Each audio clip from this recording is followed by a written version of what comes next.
చంద్రబాబు గారి ఢిల్లీ టూర్ మరొకసారి ఎందుకని అంటే ప్రధానమైనటువంటి సమస్య ఒకటి కనబడుతోంది. నిధుల కొరత. ఇప్పుడు పెన్షన్ కింద నెల ఇవ్వగలిగారు, జీతాలు ఇవ్వగలిగారు. అది ఎంత 9,000 కోట్ల రూపాయల అప్పులు చేస్తే సాధ్యమైంది. ఇప్పుడు మళ్ళీ అప్పులైతే వస్తాయి. ఏది వారానికి 2,000 ఇదంతా. వచ్చే 2 నెలల తర్వాత అప్పులు చేయడానికి కూడా అవకాశం లేదు. ఇప్పుడు అప్పులు పెంచమని అడగాలి. రెండవది, కేంద్ర ప్రభుత్వానికి సంబంధించినటువంటి వివిధ అంశాలు ఏవైతే ఉన్నాయో, కేంద్ర ప్రభుత్వం నుండి వచ్చినటువంటి డబ్బులు అవి దారి మళ్లించినటువంటివి కావచ్చు, లేదంటే కాంట్రిబ్యూషన్ ఆగిపోయినటువంటి కావచ్చు, అంటే రాష్ట్ర ప్రభుత్వం కంట్రిబ్యూట్ చేయకపోవడం వల్ల ఆగిపోయినాయి కావచ్చు. వాటన్నిటికీ సంబంధించి అదేం అడుగుతుంది? డిపిఆర్లు అడుగుతుంది.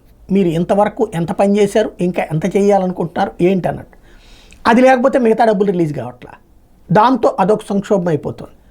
అన్నిటికంటే మెయిన్ అమరావతికి నిధులు కావాలి. అమరావతికి నిధులు లేకుండా అసాధ్యమైనటువంటి పని.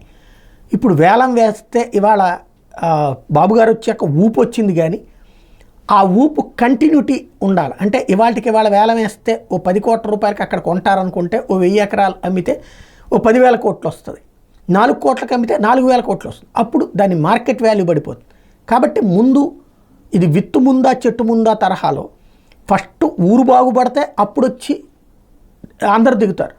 అలా కాకుండా ముందు వేస్తే రేట్లు తగ్గిపోతాయి అన్నటువంటి ఉద్దేశం. కాబట్టి ముందు మాకు డబ్బులు ఇవ్వండి, మేము డెవలప్ చేసుకుంటాం అన్నటువంటి కాన్సెప్ట్. దీనికి టెంపరీ లోన్స్ లాంటి ఏమన్నా తీసుకుంటారా, అడుగుతారా, లేదా అమరావతికి ప్రత్యక్ష నిధులే అడుగుతారా అన్నది చూడాల్సి ఉంది. ఓవరాల్గా అమిత్ షా నరేంద్ర మోడీని కలిసి నిధులు అడిగేందుకు సిద్ధపడుతున్నారు.